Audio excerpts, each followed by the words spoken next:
Hello everyone, I am Dr. Shivam Goel. I am a dermatologist and cosmetologist at Dr. Shivam's Hair Transplant Clinic Jaipur. काफ़ी लोगों को ये doubt होता है कि हेयर ट्रांसप्लांट की सक्सेस कितनी होती है।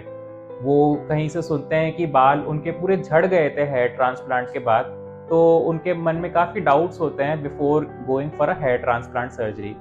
तो आज मैं आपसे इसके बारे में डिस्कस करूंगा और आपको ये बताना चाहूँगा कि आजकल हेयर ट्रांसप्लांट कितनी सक्सेसफुल और कितनी पॉपुलर सर्जरी हो चुकी है in men for a hair restoration.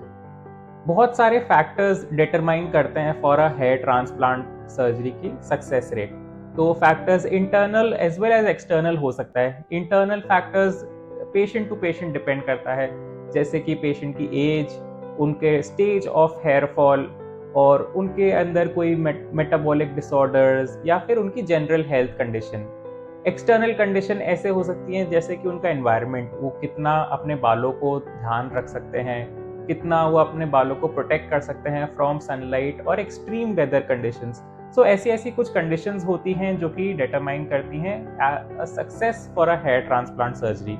सो ये जो सक्सेस रेट है आजकल काफ़ी इम्प्रूव हो चुकी है। We have good techniques for a hair transplant surgery, FUE technique, FUT technique. So ये टेक्निक्स आजकल सक्सेस रेट को बढ़ा देती हैं और ये अनुमान 85 to 95% सक्सेस रेट आजकल हम देने लग गए हैं। कुछ जो बाल होते हैं after a hair transplant surgery, वो कुछ जो 5 to 10% बाल होते हैं वो हेयर की जो रूट्स को पकड़ नहीं पाते हैं, ब्लड सप्लाई को पकड़ नहीं पाते, तो इस वजह से झड़ जाते हैं। एंड मेजॉरिटी जो बाल होते हैं विद इन 8 to 10 months और मे बी अ ईयर, वो आपको हेयर रीग्रोथ उसमें दिखने लग जाती है। हेयर ट्रांसप्लांट की मेनली दो टेक्निक्स होती है, फॉलिकल यूनिट एक्सट्रैक्शन और फॉलिकल यूनिट ट्रांसप्लांटेशन। इनको हम शॉर्ट में FUT या FUE टेक्निक भी कहते हैं।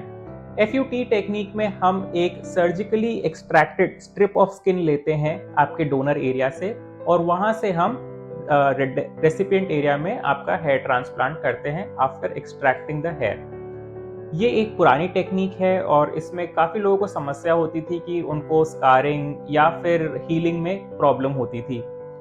आजकल हम एक नई टेक्निक जो होती है, जो कि एक मिनिमल इन्वेजिव टेक्निक है, वो है FUE टेक्निक, जिससे हम मल्टीपल पंचेस लेते हैं। आपने हमारे क्लिनिक के वीडियोस में देखा होगा, एक मशीन के द्वारा मल्टीपल पंचेस जो है डोनर एरिया से लेते हैं और वहीं से स्लिटिंग करके हेयर ग्राफ्ट आपके रेसिपिएंट एरिया में लगाते हैं। इससे हमें ये फायदा होता है कि एक कॉस्मेटिकली एलिगेंट और सुविधाजनक एक सर्जरी है।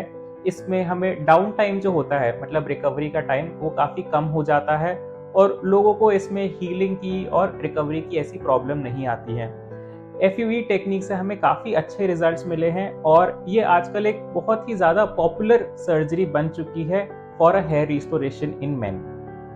आपकी जो सक्सेस रेट है for a hair transplantation surgery, आपके इंटरनल और एक्सटर्नल फैक्टर्स के अलावा बहुत ज़्यादा आपके सर्जन और आपके क्लिनिक पे भी डिपेंड करती है। अगर आप हेयर ट्रांसप्लांट कराते हैं तो आप ये ज़रूर देखिए कि आपका डॉक्टर या तो डर्मेटोलॉजिस्ट हो या फिर एक प्लास्टिक सर्जन हो और उनका क्लिनिक एक हेयर ट्रांसप्लांट क्लिनिक के लिए मान्यता प्राप्त की हुई हो। सो एक हेयर ट्रांसप्लांट क्लिनिक में आपका प्रॉपर हेयर असेसमेंट होना चाहिए।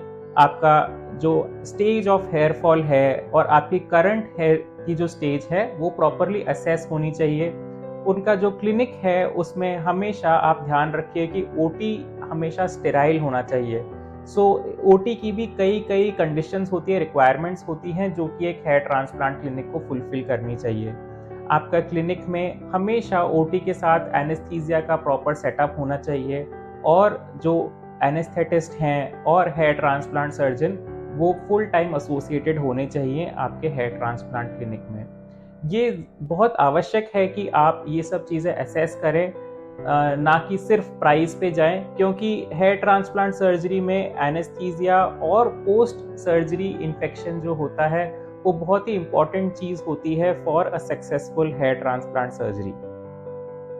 हेयर ट्रांसप्लांट का रिजल्ट हमेशा आपको 1 साल बाद ही आप मिल पाएगा। ये इसलिए है क्योंकि इनिशियली आफ्टर हेयर ट्रांसप्लांट आपके सारे बाल झड़ जाते हैं।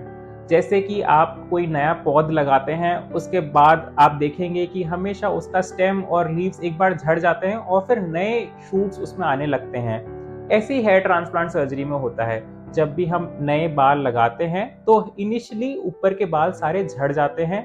तो ये करीब 3 महीने पे होता है और हमें फिर काफ़ी कॉल्स आते हैं यही बोल के कि हमारे बाल सारे झड़ गए हैं।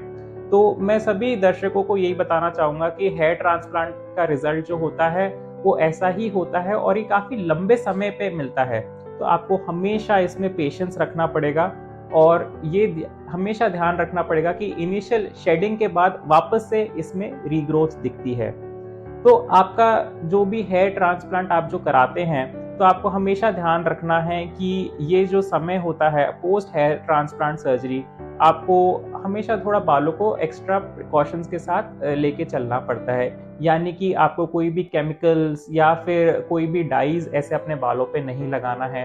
आपको रेगुलरली आपकी जो टॉपिकल मेडिकेशंस है, यानी कि लगाने की मेडिकेशंस या खाने की मेडिकेशंस आपको कंटिन्यू रखनी है और रेगुलरली अपने हेयर ट्रांसप्लांट डॉक्टर के साथ फॉलोअप पे रहना है। So for a hair transplant, successful hair transplant surgery, I would say कि आपको इन चीज़ों का ज़रूर ध्यान रखना चाहिए और अपने डॉक्टर को और अपने क्लिनिक को सही देख परख के ही चूज़ करना चाहिए। आजकल हेयर ट्रांसप्लांट सर्जरी बहुत ही अच्छी और एक्सेप्टेबल सर्जरी बन चुकी है because of the very good results that people are coming up with. So for any hair transplant surgery requirement, आप हमें अवश्य कांटेक्ट करें। हमारी क्लिनिक डिटेल्स नीचे मेंशन है। थैंक यू, धन्यवाद।